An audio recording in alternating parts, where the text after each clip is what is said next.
Então a gente vai ter um bate-papo sobre ética com Pedro Zambarda, que é jornalista, já trabalhou em vários veículos de comunicação, de revistas de circulação nacional da Editora Abril, e também trabalha para a revista política, o Diário do Centro do Mundo, e também para a Folha Democrata TV, além de atuar cobrindo jornalisticamente o assunto de game, né, no drops de jogos. Conta mais para a gente a respeito da sua atuação enquanto jornalista, Pedro. Só duas correções, João. Eu trabalhei em revista, sim, mas acho que não foram nas revistas da Editora Abril. Eu trabalhei no site da revista Exame. O nome do site é Drops de Jogos. Eu tô na Folha Democrata e eu sou editor-chefe, fundador do Drops de Jogos desde 2015.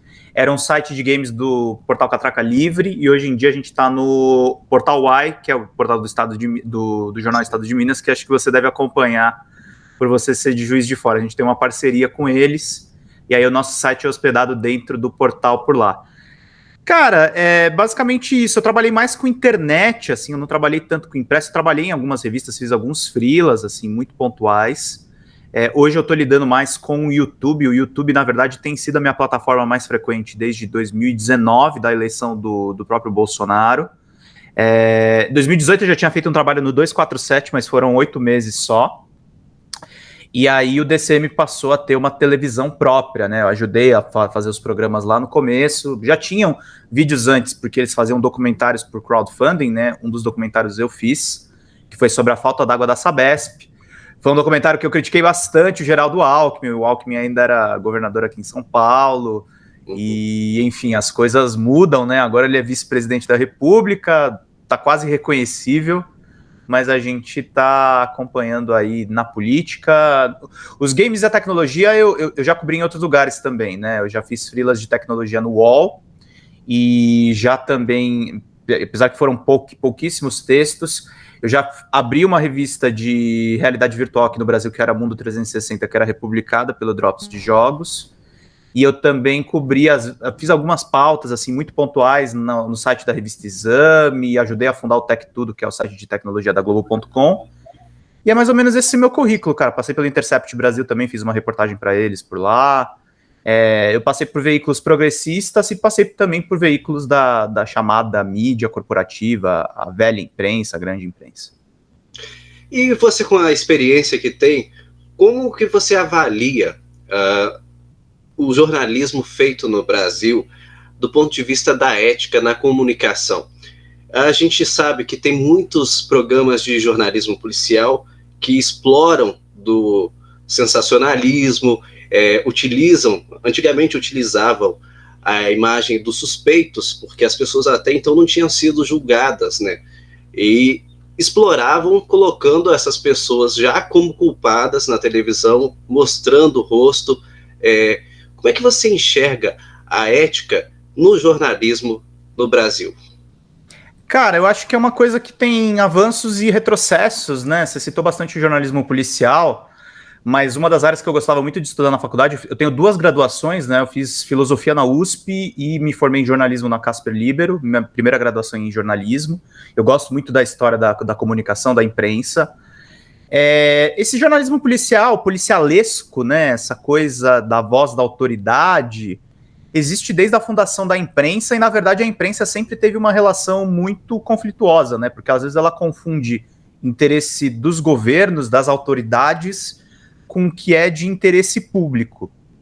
A gente já teve períodos muito mais complicados, né? Eu remonto aí um pouco antes do apogeu dos jornais impressos e das revistas impressas.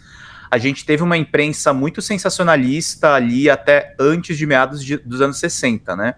A partir dos anos 60 a gente já importa o modelo norte-americano, e aí você vê a entrada de empresas como Time Life, na própria formação da Editora Abril, você vê a penetração norte-americana, do formato norte-americano um pouco pela Rede Globo. A Rede Globo depois vai nacionalizar esse conteúdo no Brasil.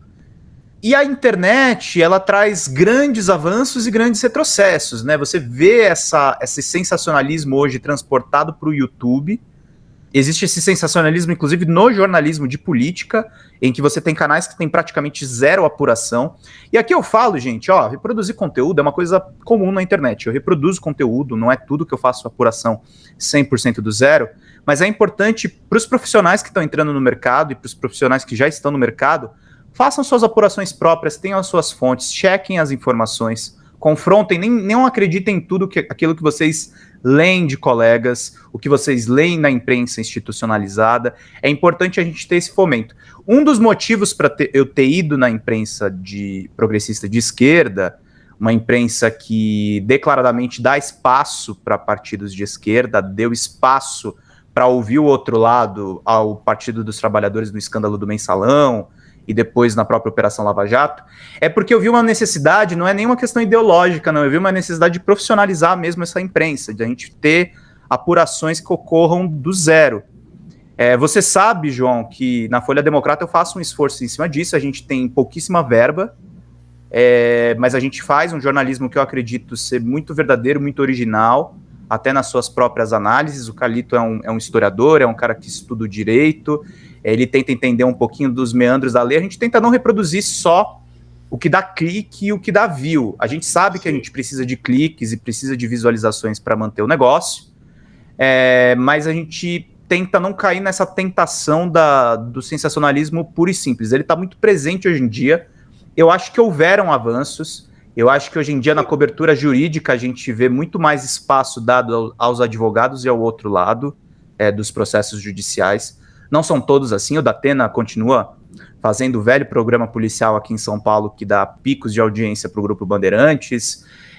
Você vê um sensacionalismo de um pouco mais de alto nível, mas no Jornal Nacional em determinadas coberturas. Então, eu acho que tem avanços e tem retrocessos. A questão da ética, eu acho que cabe muito a cada profissional. Eu acho que você tem que ter em mente, claro, que conflitos de interesse vão existir. Eu, por exemplo, no jornalismo de games, eu não vou nem falar da política, tá? Eu tô no grupo que elaborou uma cartilha de políticas públicas para o setor de games pro governo Lula.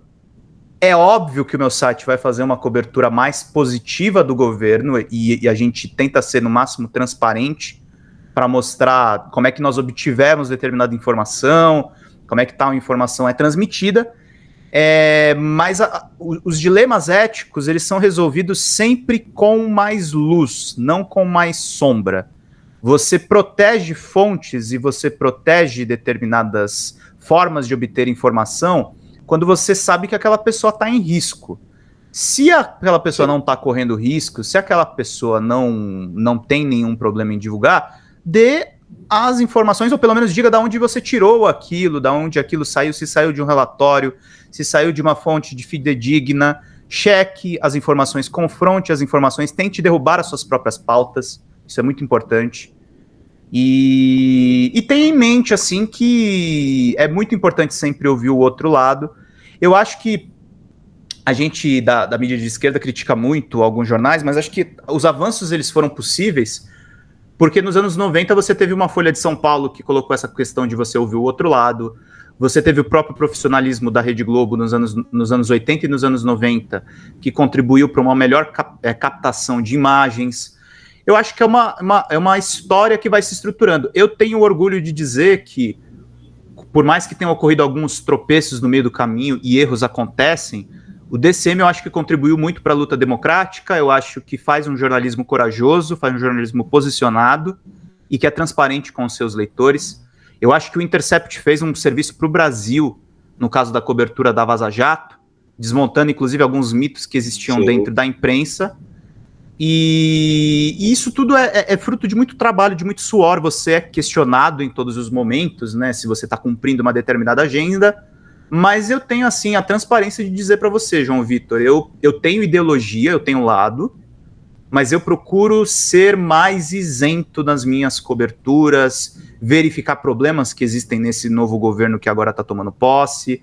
Eu acho que a gente tenta fazer uma coisa que não é o canal dos fãs do Lula, entendeu? Eventualmente eu trago até algumas coberturas que estão metendo pau no governo, mas quando eu acho que estão metendo pau por razões justas, ou quando não está sendo justo, eu digo por que não está sendo justo, porque tem aquela informação, aquela outra informação. Então é um trabalho que lida muito assim, a ética está ligada justamente com o seu esforço. Se você obtém informações originais, se você sabe fazer uma confrontação de informações de uma maneira equilibrada, eu acho que os dilemas éticos eles passam a ser uma coisa menor para você. Agora, se você não tem filtro, se você está usando de fontes para ter audiência pura e simplesmente, se você não se corrige quando você erra, aí você entra numa seara que é muito complicado, que infelizmente ainda muitos colegas se colocam, e não falo só da política, a gente vê isso no entretenimento, a gente vê isso em outros setores. Posso elencar umas 5 coberturas para você que eu acho bem problemáticas, do ponto de vista ético mesmo. Sim. Com pessoas que eu já conversei, inclusive, e não tenho nada pessoalmente contra essas pessoas, mas eu acho que as coisas estão melhorando na medida do possível. Eu acho que o jornalismo tem um outro problema que é mais estrutural do ponto de vista de financiamento, que eu acho que as pessoas deveriam meter mais a mão no bolso e financiar os seus veículos, e ao mesmo tempo patrocinadores não deveriam intervir tanto no trabalho jornalístico. Muitas vezes, muitas informações acabam não chegando ao interesse público porque existe uma blindagem, sim, de grandes marcas, de grandes financiadores. Então você acredita que o jornalismo independente pode contribuir de forma... sendo financiado pela audiência, pelos leitores, pode contribuir para um ambiente em que se tenha uma apuração de forma mais ética e menos sensacionalista e menos controlada pelas corporações? Acho que é uma utopia você pensar que existe jornalismo 100% independente. O independente é sempre uma expressão que você pode falar, independente em relação ao quê, né?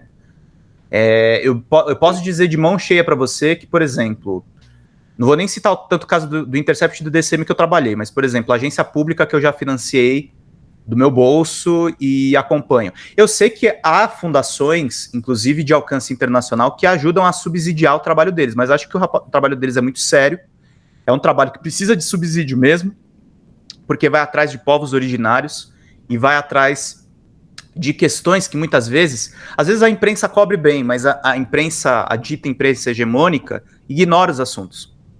Então acho que a agência pública faz um trabalho muito importante em cima disso. Eu acho que quando você tem um site como o Alma Preta, que cobre questões da negritude e questões das pautas antirracistas, é óbvio que eles têm um financiamento que vem direto dessas organizações que participam dessa luta. Eu não vejo problema e acho que eles são transparentes o suficiente para fazer o trabalho deles da melhor forma. A gente tem o caso, tá rolando agora, né, a CPI do MST, e aí tá os bolsonaristas Sim. berrando contra as invasões. Eu acho honesto e necessário o trabalho, por exemplo, do Brasil de Fato, que tem uma forte vinculação com o movimento dos trabalhadores sem terra, e que cobre muitas vezes questões do MST que são ignoradas pela mídia corporativa, ou quando são retratadas de uma maneira muito estigmatizada.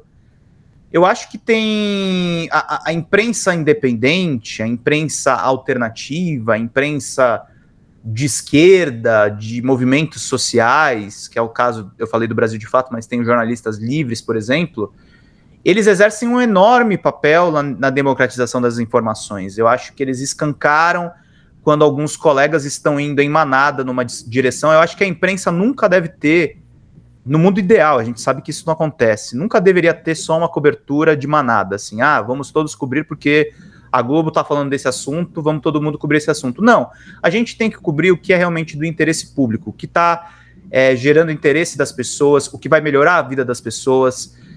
Eu acho que a gente tem que se livrar de algumas tentações aconteceram, por exemplo, com a mídia de esquerda nesses 4 anos do Bolsonaro, porque o Bolsonaro dava muita visualização também, e é uma armadilha que a gente precisa fugir um pouco do declaratório, precisa ir atrás mais de documentos, de informações, e dar realmente informações com credibilidade. Deixa eu só fazer uma pergunta para você, tá boa a minha conexão? Deu uma oscilada aqui, deu um aviso, não sei se... Tá boa a conexão. Oscilou Legal. Um pouquinho, mas já normalizou. Boa. Pedro, e nesse sentido dos governos, a gente sabe que é importante no serviço público ter ética e transparência. o que não acontece com todos os governos. Você, como jornalista, como é que vê essa questão quando o governo não é transparente? Eu não estou citando um governo especificamente. Quero que você me fale a respeito disso. Quando não presta contas, quando coloca em sigilo ou determinadas coisas que atrapalham. Aí é um caso de falta de ética no serviço público que atrapalha a cobertura jornalística e, consequentemente, eu acredito que impacta diretamente no cidadão, na pessoa que receberia aquela informação. Como que você vê essa questão? Posso citar nomes de governo? Não tem problema nenhum, né? Para o trabalho de vocês? Não. Pode. Eu acho que o governo menos transparente para a imprensa foi o governo Bolsonaro, sem dúvida nenhuma. E tem dados que atestam isso, né? Na pandemia, você tem o Ministério da Saúde deixando de divulgar o número de mortes e a imprensa tendo que fazer um consórcio para divulgar os levantamentos da Covid-19, né? Mas não foi só o Bolsonaro. Eu não quero também dar essa pergunta, dar essa resposta para você, como militante de esquerda ou como integrante de mídia de esquerda. Eu acho que houve problemas de transparência em diferentes níveis dos governos, né? A gente tinha o caso, por exemplo, do governo Fernando Henrique Cardoso. Eu não cobri, mas eu conversei com colegas que cobriram na época, que tinha a questão que o presidente era blindado judicialmente, então muito pouca coisa pegava nele, mas existia uma certa liberdade dentro da imprensa corporativa, inclusive de fazer uma certa oposição e críticas muito contundentes ao governo Fernando Henrique Cardoso. O governo Lula, ele teve grandes avanços e também a formação da mídia ali que apoia essas pautas mais de esquerda. Eu acho que a cobertura do Mensalão, ela ultrapassou o tom, mas eu não acho errado a imprensa necessariamente cobrir casos de escândalo, mesmo que seja num governo do PT. Essa opinião talvez seja um pouco polêmica para os meus amigos petistas, mas eu acho que tem que cobrir mesmo. Eu acho que tem que ter uma questão dessa, e eu acho que o Lula e a Dilma, aí entrando um pouco no governo Dilma, o governo Dilma, as pessoas puderam fazer oposição livre, houve movimentos de rua de oposição à presidenta. Eu acho que ela, inclusive, não soube se blindar muito politicamente. Talvez esse tenha sido alguns dos erros políticos que ela teve nesse processo. Mas o Lula e a Dilma fizeram as políticas de lei de transparência, a lei de acesso à informação, que comemorou aniversário recentemente e foi usada como recurso agora para se obter dados sobre o Bolsonaro. Aí com o Temer eu acho que a gente teve uma retomada de alguns problemas que existiam na época do Fernando Henrique. Foi coberto alguns escândalos, até a mídia hegemônica deu escândalo, o Globo cobriu a questão da JBS, muito bem por sinal. Tem gente que não gosta muito da cobertura dessa época, mas eu acho que foi importante.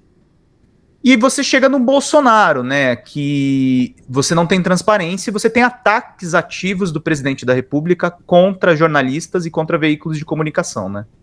Eu não posso dar muitos detalhes aqui nessa entrevista, mas eu falo, é público isso, eu cheguei a ter 7 processos movidos na justiça por conta do governo Bolsonaro. E realmente foi uma coisa muito grave. Eu agradeço todo dia ao DCM por ter advogado, por ter grupo, por eu ter a minha rede de proteção também quando eu fui ameaçado de morte, e isso ter chegado essa reclamação até uma organização como a Abrage, que tem uma conexão mais histórica com o Grupo Globo, e não gosta muito da cobertura crítica do DCM à Globo. Foi um período complicado para todos nós, né? Eu acho que eu nunca trabalhei tanto e nunca fiquei tão visado, assim. Cheguei a temer, inclusive, de risco de vida. Eu não mostro os meus parentes na internet, só acho que os meus amigos que têm acesso ao meu Instagram mais pessoal, que ali, eventualmente, eu posto uma coisa ou outra. Ultimamente, eu tenho postado muito pouco. E foi um período difícil, né? Você tem relatos de colegas, a Patrícia Campos Mello é um caso notório, a Juliana Dalpiva, são pessoas... A Juliana eu conversei bastante, mas são pessoas com quem eu conversei. Teve o caso do Demore, que era editor executivo do Intercept, teve que sair do Brasil um tempo, agora ele está de volta. Não foi um período muito fácil, né? Eu acho que jornalista sempre foi uma profissão um pouco de risco no Brasil, né? A Abrage ela é criada depois do assassinato cruel do Tim Lopes. Sempre foi uma profissão de risco, sempre foi uma profissão que envolvia muita política, né? Você pega livros aí, canones da história do jornalismo, Notícias do Planalto, sobre a mobilização da imprensa pelo impeachment do Collor. Você pega Cobras Criadas, que é um livro que fala um pouco mais sobre a imprensa na época do Assis Chateaubriand, e aí mostra um pouco desse coronelismo que chegou também um pouco na imprensa. Ela nunca foi uma profissão muito fácil, e o relacionamento com o poder sempre teve essas implicações, assim. O poder gosta muito de imprensa a favor e não gosta de imprensa fiscalizadora. Não esqueça a respeito disso, assim, é uma coisa muito louca, né? E agora a gente... Pode falar.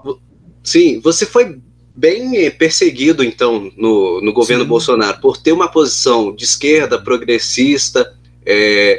A gente viu que até mesmo... Acho que não tanto pelas minhas posições, não, João. Acho que eu fui perseguido mesmo pelas matérias que eu fiz, né? O que aconteceu foi o seguinte, em março de 2019, foi logo no começo do governo Bolsonaro. Eu vou até checar a data aqui, só para não falar besteira para você. Ok. Eu vou ver a data aqui. Mas acho que foi isso. Peraí, deixa eu ver se consigo achar o... Não, foi 2020, foi um pouco antes da pandemia, isso, foi 2020. Aqui eu tenho um texto aqui que tem um registro. Um pouquinho antes da pandemia, Bolsonaro estava com 1 ano de governo. Algumas pessoas vieram conversar comigo. Lá no DCM eu falo que são 4 fontes, mas eu conversei com mais gente. Eram pessoas que tinham participado da campanha do Bolsonaro e tava rolando a CPMI das fake news. Das fake news, Então eles estavam com medo, assim, das pessoas irem presas, que foi o que acabou acontecendo. O Alexandre de Moraes assumiu a relatoria dos processos, os casos começaram a andar, e aí algumas dessas pessoas resolveram conversar comigo em tom reservado e me mostraram documentos antes deles chegarem na CPI. Eu fui meio que quase um pedágio, assim, no meio do caminho, que eles me mandavam antes. Eu depurava, apurava a coisa, publicava, e me passaram contextos de reuniões na CPMI, e eu fiz uma série em cima disso. Foi uma coisa que eu fui alimentado por essas fontes para umas 10 matérias, assim. Foi um negócio bem intenso. Imagina. Então eu contei, por exemplo, fotos do Eduardo Bolsonaro com publicitários que fizeram parte desse tal do Gabinete do Ódio. Eu acompanhei quando a Joyce Hasselman falou no Congresso que existia um Gabinete do Ódio formado pelos filhos do presidente. Os filhos do presidente me bloquearam no Twitter. Então é um negócio, João, que não é o posicionamento só. Acho que a gente precisa também explicar, essa entrevista é para estudantes de comunicação, né? Não é você ser fora Bolsonaro, é quando você bota a mão ali no enxame das abelhas, né? Você começa a ser muito odiado, muito temido, e as pessoas não sabem exatamente o que esperar. Puta, se o cara publicou isso aqui nessa semana, o que ele vai publicar na semana que vem, entendeu? E foi uma coisa que foi muito abastecida.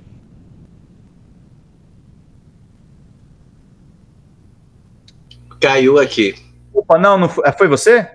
Não, acho que foi você. Eu apertei um botão aqui, foi sem querer, foi acidental, mas tá gravando. Você falou que você estava falando que foi uma coisa que foi muito abastecida. Não, o que aconteceu foi o seguinte, esses bolsonaristas, ex-bolsonaristas rebeldes, eles começaram a abastecer a imprensa com várias informações.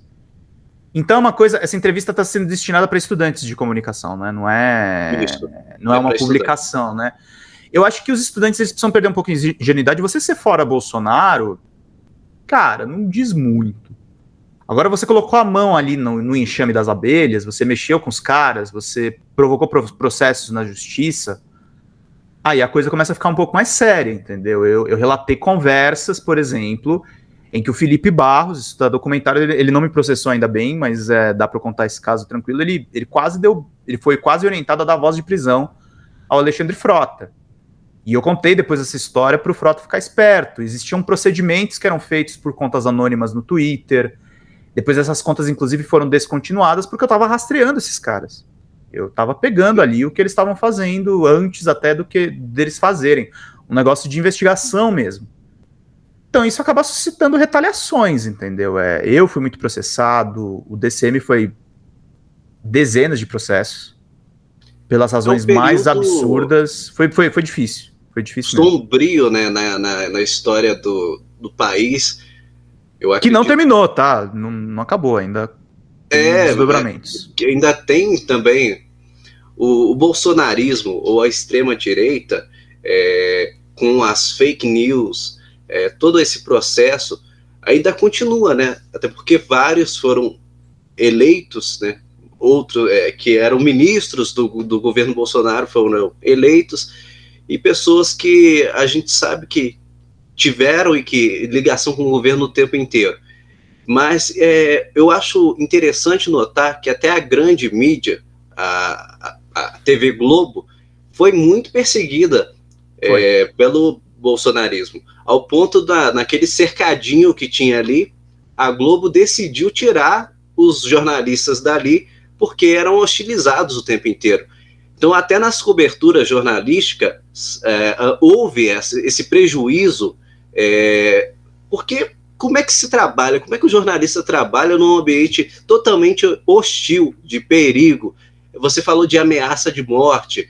Como é que você vê tudo isso acontecendo no país? Eu acho que são períodos difíceis, mas são períodos também que o nosso trabalho é muito necessário, né? A gente aprendeu a se virar muito nesse momento, né? A gente aprendeu a fazer jornalismo de dados de uma maneira melhor, a gente aprendeu a cruzar melhor as informações. Quando eu recebi a ameaça, foi um processo meio forte para mim. Eu não fiquei emocionalmente abalado, não. Tive retaguarda dos meus amigos e tal, mas é uma coisa que não assustou. Assim, eu honestamente, João, eu até tenho medo da morte, assim, mas eu não pensei tanto em mim quando aconteceu isso. Eu fiquei pensando mais nas pessoas ao meu redor. Eu fiquei com medo realmente que isso resvalasse nelas de alguma forma. E é um processo que é muito complicado. E, felizmente, assim, o judiciário, nesse caso, não me deixou a ver navios, o processo andou. Tivemos vitórias importantes nesse processo. Toda vez que tem uma mudança de governo, também tem uma mudança de humores no ar. E, às vezes, o judiciário também toma algumas providências. Mas é um período assim que é um pouco paradoxal, mas nunca o nosso trabalho foi tão essencial quanto agora mesmo. Eu acho que o período da pandemia eu senti, modéstia às favas, mas estou falando muito modestamente também, que a gente estava salvando pessoas naquele momento que estava todo mundo trancado em casa, ou que estava todo mundo pensando em sair de casa quando estavam acontecendo muitas mortes. Eu tenho a felicidade de não ter trabalhado num veículo que defendeu o uso de cloroquina. Tenho a felicidade de não ter trabalhado em um veículo que tenha flexibilizado. A gente sempre consultou cientistas. A gente não estou falando que a gente não cometeu erros, exageros. Isso acontece em todo veículo de imprensa. Mas acho que na questão da Covid, eu posso dizer para você que, apesar dos riscos, eu tenho uma satisfação enorme no meu trabalho. Eu não sei se eu faria outra coisa da minha vida. Acho que a gente devia ser melhor remunerado, né, João? Você sabe bem disso. A gente passa muito aperto para pouco benefício, mas tirando essa minha pequena reclamação trabalhista, eu acho que no final das contas, você sente que é um trabalho que te preenche do ponto de vista individual, entendeu? Eu tenho orgulho de olhar para minha esposa e falar, cara, a gente faz um trabalho honesto aqui, a gente tá montando um negócio, que é esse site de games que eu tenho desde 2015, que não é um grande negócio ainda, mas já é uma coisa que andou muito. A gente teve o privilégio de entregar uma carta para um presidente da República, na época era candidato, mas acabou virando presidente da República pela terceira vez.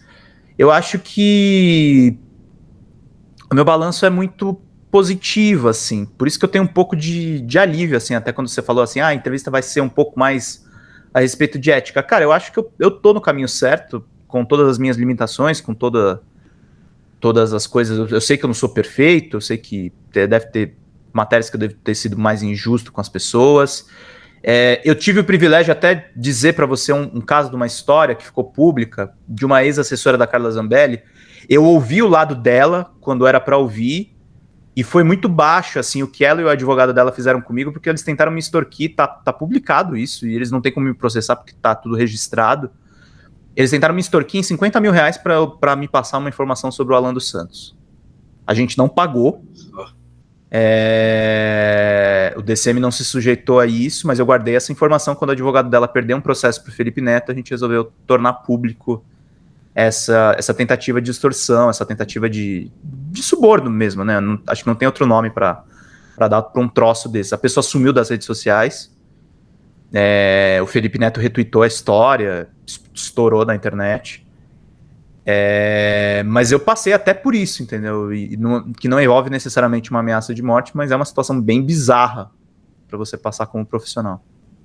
Sem dúvida. E como é que você vê, como que o jornalista, você falou a respeito de baixos salários, como o jornalista faz para ser ético e não cair na tentação de receber, por exemplo, 50 mil reais para poder, ou pagar 50 mil reais para ter uma informação? Como é que você vê isso no dia a dia, seu profissional? Você que faz um jornalismo investigativo muito profundo e todo dia vem trazendo coisa que não está nem na grande mídia, coberturas exclusivas e com muita profundidade. Como é que você vê isso no campo, do ponto de vista ético? Olha, eu acho que as pessoas precisam ter claro, assim, eu falei da questão do salário, mas eu tô sendo, assim, muito sincero com vocês. Vocês têm que ter uma preocupação em ganhar bem, em ter condições de trabalho. É importante que as empresas cada vez mais... mas é tudo um PJ hoje em dia, é tudo terceirizado. Cara, não importa, a gente precisa ter como, se precisar fazer uma viagem, se precisar ter que comprar um computador novo, a imprensa tem que dar, a empresa que te contrata como jornalista precisa dar condições para isso. Eu dou esse alerta até para os profissionais, cobrem mais do mercado, eu sei que é difícil, eu sei que os salários estão cada vez mais achatados, mas se você for freela, coloque condições para você fazer o seu freelancer, não faça coisa por qualquer preço. Mas eu acho que assim, tem que separar duas coisas. Uma coisa são as condições para você trabalhar. E você tem que ter condições boas para trabalhar. A outra coisa é quando a grana começa a interferir no seu trabalho. Você não pode fazer matéria paga. Isso não é jornalismo. Você não pode pagar por qualquer informação e aí você vira chacota. Porque o que essa pessoa tentou fazer é me transformar numa chacota. E eu registrei tudo e não permiti que isso acontecesse. Sim. Não pode ter dinheiro. Informação como você falou muito bem, João, antes de começar a entrevista, é serviço público mesmo. A gente trabalha para empresas privadas circunstancialmente. O que a gente está entregando para as pessoas são matérias que vão parar em investigações do Ministério Público, são matérias que vão acabar em registros de órgãos públicos, que vão acabar nos registros de órgãos privados também. Você precisa ter um compromisso com o que você publica. Você tem que ver se aquilo é verdade mesmo, ou se é a verdade circunstancialmente daquele momento. E se mudou a verdade daquele momento, você precisa atualizar aquela notícia. Você precisa ter responsabilidade. Num universo de cliques, é muito fácil você acabar se tornando um mercenário. Eu estava até conversando com uma colega de Brasília esses dias, e ela vem do entretenimento até, por incrível que pareça. E ela estava me falando da cobertura política de Brasília, e ela me falou um pouco de jornalistas de entretenimento. E tem uns caras, assim, que não tem freio, cara. Você estava falando do jornalismo policial. O jornalismo policial, ele não tem freio com sangue, né? Mas você tem celebridades, cara, que constroem verdadeiras máfias, assim, e uma cobertura muito enviesada de eventos cotidianos, cara, em que tudo é patrocinado... E é um patrocínio que é por baixo dos panos, é uma coisa que não é muito clara, Sim. Muito complicado, assim. E eu acho que as pessoas precisam prezar. Cara, se você está recebendo uma publicidade, sinaliza que é publicidade, não vai assinar o negócio, sabe? Tenha um mínimo de procedimento. O anúncio publicitário é uma coisa, notícia é outra. Saiba também que o seu nome... o nome é a última barreira que o jornalista tem. Acho que talvez uma das primeiras barreiras é a apuração. Se a apuração está bem feita, você não coloca o seu nome em risco. Mas eu acho assim, que se tudo está defeituoso, o teu nome precisa ser uma coisa que é a ser valorizada. Quando eu assino os meus textos, é porque eu tenho certeza, nem que seja circunstancialmente, do que eu estou publicando ali. Eu acho que a ética se baseia muito nisso. você precisa ter certeza, você não pode só querer causar com aquela informação, e você precisa entender que aquela sua informação vai ser dada num contexto. Pessoas irresponsáveis produzem informações que matam pessoas, que colocam pessoas em situações enrascadas e que acabam, no último estágio, prejudicando o seu próprio país, o local onde elas moram. Então eu acho que o jornalista ele precisa ser um profissional que ele esteja sintonizado com o que está acontecendo na sociedade, e que quando ele vai abraçar aquela pauta, quando ele vai colocar o nome dele naquela matéria, ele precisa estar ciente que a reputação dele está atrelada àquela informação que foi passada para frente. Se aquela informação estiver errada, se estiver exagerada, se estiver distorcida, a responsabilidade cai sobre ele. A Globo é muito criticada, não só sem razão. Ela é o maior grupo de comunicação do Brasil, e muitas das distorções e muitas coisas que correm a sociedade acabaram passando por veículos do Grupo Globo, assim como passaram por outros grandes veículos também que cometem os seus erros, os seus deslizes e as suas coberturas enviesadas.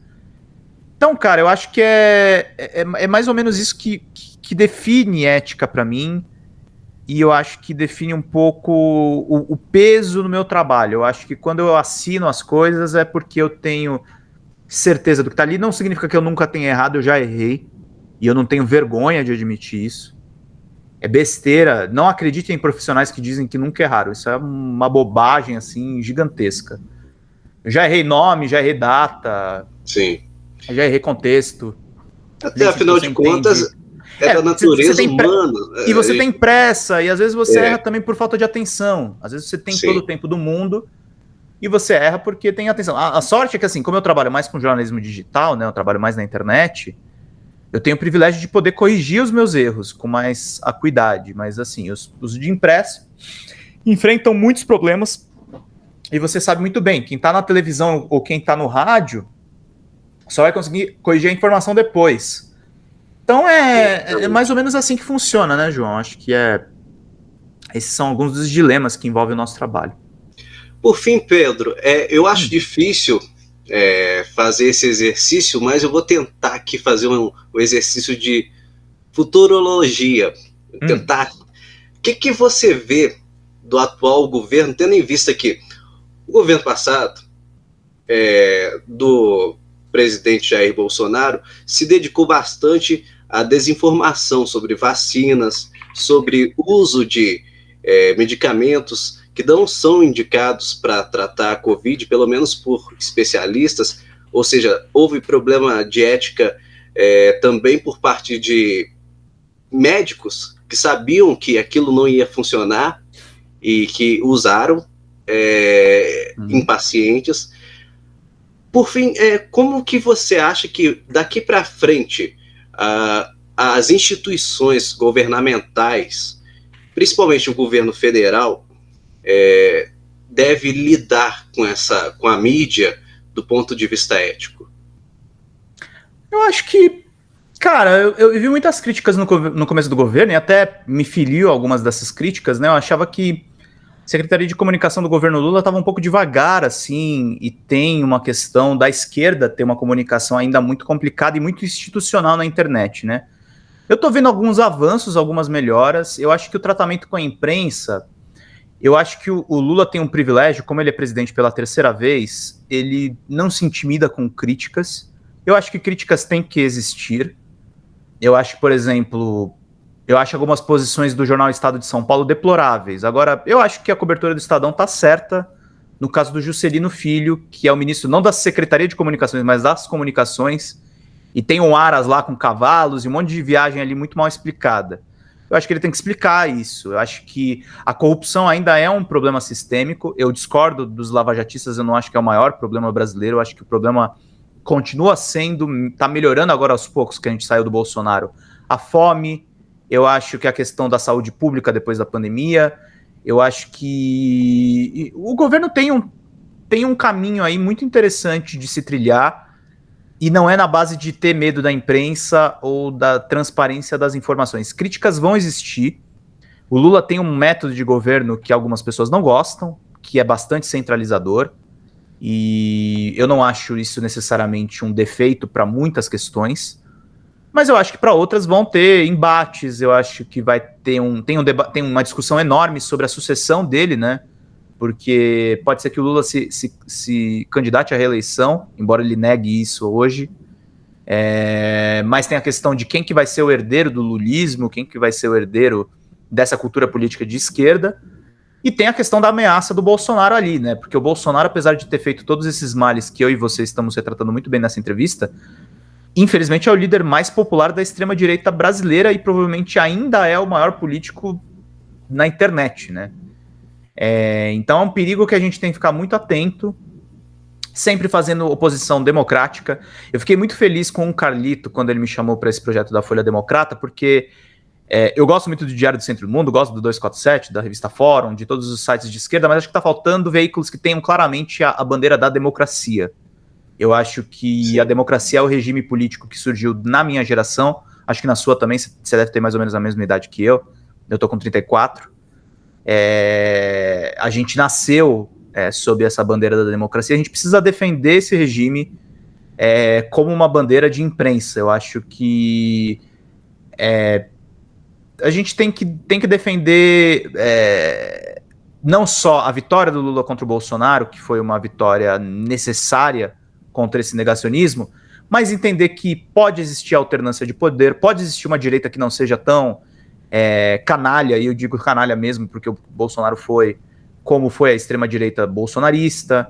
Eu acho que pode existir uma cultura política mais diversa. Eu acho que temos que ter mais mulheres no poder. Eu acho que tem que ter uma representatividade maior. Precisamos ter líderes negros. Eu boto uma fé imensa no Silvio Almeida. Acho que o Flávio Dino é um baita nome para o futuro. Eu acho que a direita, com a morte do PSDB, vai ter que se reconstruir de algum outro molde. Eu acho que eles ainda estão muito na tentação do bolsonarismo.